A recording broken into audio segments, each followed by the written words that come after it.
여러분, 제가 최근 채널 분석을 보고 댓글들을 하나하나 읽어보다가 굉장히 깜짝 놀랐습니다. 우리 채널을 보시는 분들이 대부분 갱년기를 겪고 계신 여성분들이더라고요. 그런데 가장 많이 보이는 댓글이 뭔지 아세요? 올리오님, 죽어라 달려도 뱃살 하나도 안 빠져요. 예전에는 조금만 덜 먹어도 빠졌었는데 지금은 진짜 죽어도 꿈쩍을 안 하네요. 배만 나오고 허벅지는 오히려 가늘어졌어요. 사실 저도 이런 댓글들을 볼 때마다 참 가슴이 아픕니다. 왜냐하면 많은 분들이 이미 자기 자신을 탓하고 있기 때문이죠. 내가 의지가 약한가? 내가 운동을 덜 했나? 내가 너무 많이 먹었나? 그런데 오늘 제가 가장 먼저 말씀드리고 싶은 것은 바로 여러분의 잘못이 아니라는 것입니다. 지금 여러분의 몸에서는 단순히 살이 찌고 있는 것이 아니라 병태생리학적인 변화가 일어나고 있는 것이기 때문입니다. 갱년기 여성분들은 미국 병원에서도 WW, 그래서 아주 신경질적이고 말 많은 환자로 분류가 됩니다. 상과 부인과가 훈련 과정에서 분과처럼 나뉘어 있었는데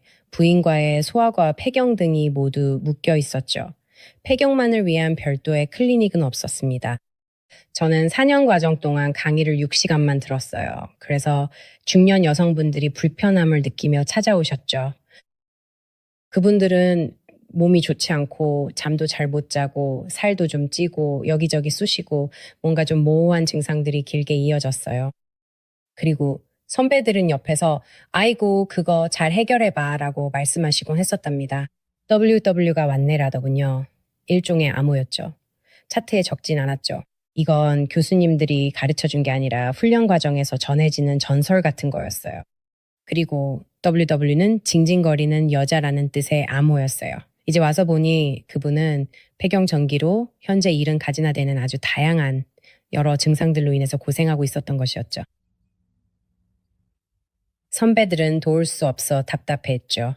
아직 갱년기라는 것 자체가 연구가 덜 되었었고 그렇게 배워온 의사들이 많기 때문에 그 부분들을 무시했었는데요. 최근에서야 그런 것들에 대한 논의가 이루어지고 갱년기가 단순히 그냥 기분이 안 좋은 게 아니라 여러 가지 에스트로겐 감소나 이런 문제들이 있으면서 그 부분을 포괄적으로 치료를 해줘야지 건강관리가 가능하다라는 논의로 이제 바뀌고 있습니다. 이전까지는 계속해서 갱년기 여성들에 대해서 무시하고 원래 그런 사람이라고 치부했거든요. 근데 그런 게 아니고 호르몬 변화라는 것을 이제 인지하고 그거에 대해서 연구가 되기 시작한 것입니다. 그래서 이것은 갱년기 여성분들에게 굉장히 최신 연구고 이것을 이해하신다면 지금까지 힘들게 싸워왔던 것과 완전히 다른 결과를 손쉽게 얻으실 수 있습니다. 오늘은 죽어도 안 빠지는 갱년기 뱃살의 원인과 제가 실제로 수많은 분들에게 추천드리고 있는 해결 방법까지 함께해서 말씀드리겠습니다. 이 방법으로 올리오 다이어트 프로그램을 4기까지 진행했는데 100% 감량에 성공하시고 너무 인생이 달라졌어요. 너무 감사합니다. 이런 피드백을 굉장히 많이 받았습니다. 오늘 그 방법까지 상세히 알려드릴게요. 특히 첫 번째 내용은 많은 분들이 충격받으실 겁니다. 여러분 이제 죽어라 뛰지 않으셔도 됩니다. Only you. 왜냐하면 갱년기 뱃살은 운동 부족 때문에 생기는 문제가 아니기 때문입니다. 첫 번째 원인은 여성 호르몬의 감소입니다.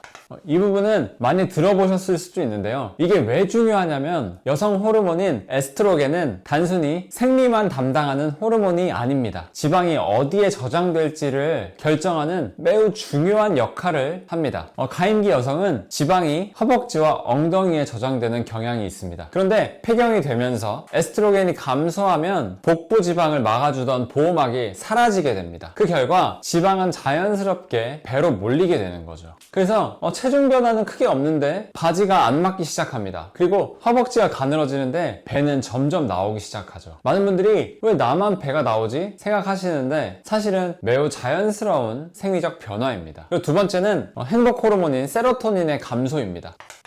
갱년기 이후에 유독 빵이 땡기고 과자가 땡기고 달달한 음식이 생각나는 이유가 있습니다. 에스트로겐이 감소하면서 세로토닌도 영향을 받습니다. 세로토닌은 행복감과 안정감을 느끼게 해주는 호르몬입니다. 그런데 이게 줄어들면 몸은 본능적으로 부족한 행복감을 채우려고 합니다. 쉬운 방법이 뭘까요? 바로 정제탄수화물입니다. 빵, 과자, 초콜릿, 아이스크림, 달달한 액상과당, 달달한 커피, 정제탄수화물을 먹으면 그 압축된 에너지 때문에 일시적으로 기분이 좋아집니다. 당 떨어진다고 하잖아요. 비슷한 내용입니다. 그래서 스트레스를 많이 받을수록 더 많이 찾게 되는 것입니다. 문제는 이게 반복이 되면 혈당 변동성이 커지고 식욕은 더 커지고 결국 복부지방 축적으로 이어진다는 것입니다. 그리고 세 번째 원인은 기초대사량의 감소입니다.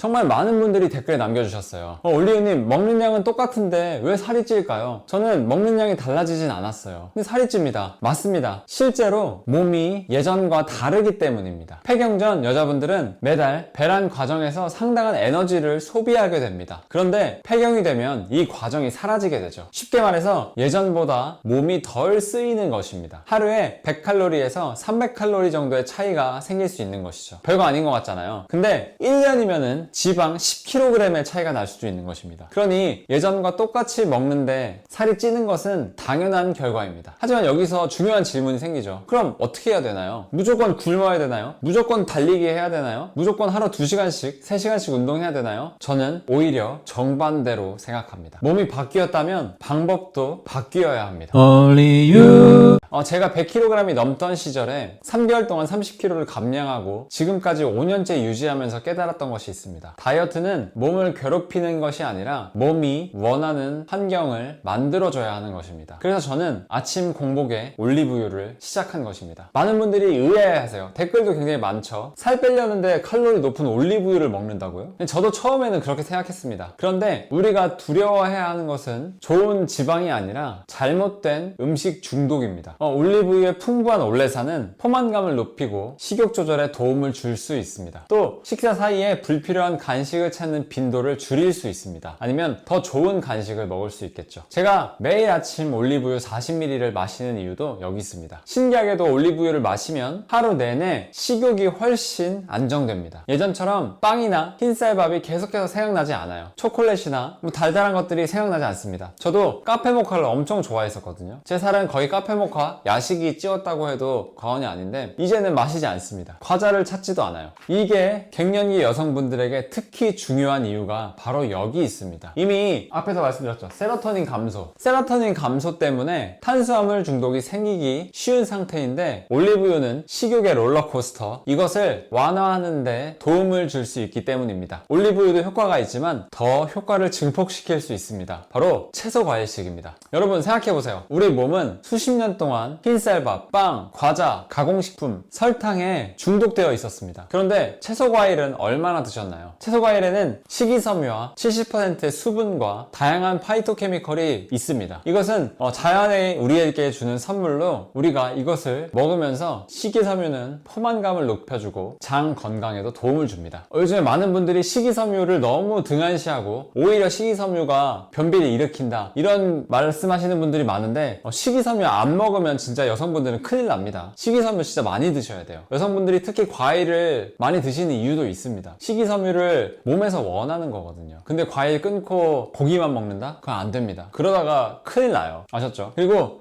그럼 과일 달아서 문제 아닌가요? 당이 너무 많이 들어있지 않나요? 이렇게 질문하시는 분들 계시는데 과일은 달지만 설탕과는 차원이 다릅니다. 완전히 달라요. 70%가 수분이고 식이섬유와 함께 먹기 때문에 혈당 같은 경우도 조절이 가능하고 식이섬유와 수분이 거의 대부분입니다. 그래서 걱정 없이 드실 수 있습니다. 실제로 당뇨 환자분들 같은 경우도 채소과일식으로 당뇨가 나왔다는 분들도 굉장히 많으시고 저희 단톡방에서도 당화혈색소 줄인 분들이 굉장히 많이 있습니다. 채소과일식을 제대로 실천하신다면요. 그리고 채소과일식을 하면서 제가 가장 놀랐던 부분은 배부르게 먹는데도 체중이 쭉쭉 감소한다는 것입니다. 굶지 않아도 참지 않아도 배고픔과 싸우지 않아도 체중이 쭉쭉 빠집니다. 몸은 훨씬 더 건강해지고 피부 완전 좋아지고 얼굴 밝아지고 너무나 좋습니다. 아침에 일어날 때 개운해지고 잠도 잘 잡니다. 충분히 먹으면서 몸을 회복시킬 수 있는 거죠. 갱년기 다이어트의 핵심은 부족하게 먹는 것이 아니에요. 굶는 게 아니에요. 몸이 원하는 음식으로 바꾸는 것입니다. 그게 포인트예요. 그래서 제가 추천드리는 하루 루틴은 굉장히 단순합니다. 그리고 실천하시면 100% 감량할 수 있습니다. 아침에는 기상 직후에 올리브유 40ml 드시고 30분 후에 변비 심하신 분들은 소금차 한 잔 드시고 그 다음에 간헐적 단식으로 보냅니다. 그리고 점심에는 채소 채소과일 위주의 식사 하시고 저녁도 채소과일 위주의 식사를 하시는 것입니다. 그리고 하루 30분 정도 산책을 하는 것이죠. 햇빛을 보면 더 좋습니다. 하지만 밤에 하셔도 괜찮습니다. 이렇게 꾸준히만 해도 몸은 생각보다 굉장히 빠르게 변화합니다. 이렇게 2주만 꾸준히 하셔도 몸이 예전과 아예 달라지는 것을 느끼실 수 있고 꽉 끼던 바지가 주먹 하나 들어가는 걸 볼 수 있습니다. 실제로요. 그럼 평생 채소과일식 못하겠다 나는 평생 채소과일만 먹어야 되냐 라고 이제 궁금하신 분들 계신데, 물론 채소과일만 드시고